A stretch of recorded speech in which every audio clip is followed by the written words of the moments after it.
皆さんご機嫌いかがでしょうか。本チャンネルでは数式モデリング技術の重要性を啓蒙する動画を配信しています。前の動画第8章8の10で有限差分式による高精度数値微分法の有用性を高めるため、丸目と内切りを合わせた誤差が理論的に最も小さくなる刻み幅の推算式を作りました。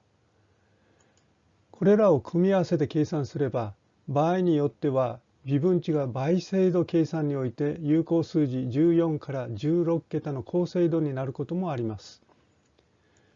今回はこの計算プログラムを公開し、計算の流れを説明します。それではプログラムについて順に説明していきます。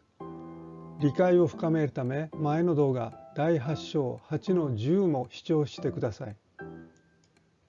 1から3行目はヘッダーファイルの設定文です。本プログラムでは数学関数を使用するので、マス H を取り込んでいます。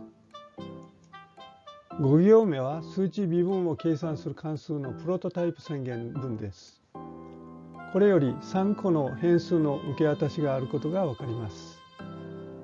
1番目はダブル型変数です。2番目と3番目はダブル型のポインター変数です。7行目では計算に使用する有限差分式を指定しています。ここでは n イコール1と設定しているので、微分点の両側で2個の関数値を求めることになります。n には計算精度に応じて1から7の値を指定できます。10から12行目では指数関数を設定しています。しかし、これらの行は注釈文になっているので、本計算では使われません。15行目では、今回計算に用いる x3 乗の関数を設定しています。また、16行目では、この関数を解析的に微分した式を与えています。これは数値微分値の精度を確かめるために使用するもので、通常は必要ありません。17行目では微分点 x0 を与えています。ここではマイナス2における微分値を求めます。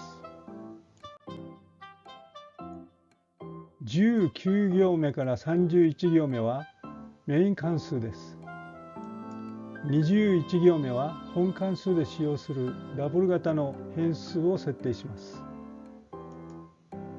23行目では相対誤差を最小にする刻み幅の推算を行います。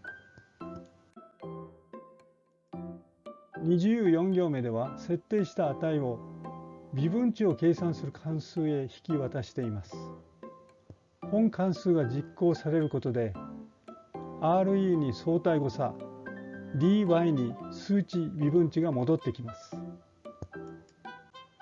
25から29行目では計算のために設定した値と実行結果が出力されます。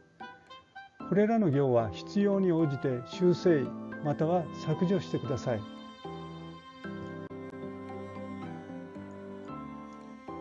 33行目から81行目は数値微分値を求めるための関数です。それではこの関数の中身を説明します。35行目から37行目では本関数で使用する変数を設定しています。配列 A には有限差分式中の係数が入力されます。その他は有限差分式に含まれる値です。前の動画の計算式と本プログラム文を比較し、計算の流れを確認してください。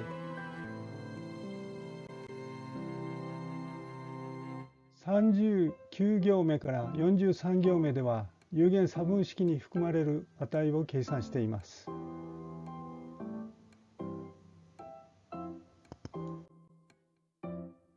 45行目から73行目のスイッチケース文では n の値に応じて有限差分式中の係数を配列 A に設定します。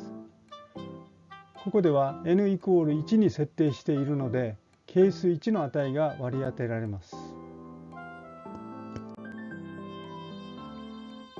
75行目から77行目では39行目から43行目で計算した値と N に応じて設定された係数を使って有限差分式中の値を計算します。79行目ではこれまでに求めた値を使って微分値を計算しています。ここで dy はポインター変数なので、計算した微分値はメイン関数で設定した dy に対して割り当てられたアドレスに格納されます。これにより本関数を実行した後にメイン関数でこの微分値を直接参照できるようになります。詳細は第10章10の10を参照してください。80行目では数値微分値の精度を評価するため厳密な値に対する計算値の相対誤差を求めています。これもポインター変数なので計算値をメイン関数で直接参照できます。一般的な計算ではこの行は削除してください。以上が高精度数値微分法に対する計算プログラムの説明です。それでは次に計算例を示します。例として関数 x3 乗を使用しました。微分点は x イコール1とマイナス2です。微分値計算を行った時の出力結果を示します。n は1と4にしています。これより両方の微分点での計算値とも n を4に設定することで相対誤差は丸目誤差程度の精度で得られていることがわかります。この計算精度は当然ながら関数の種類により変化します。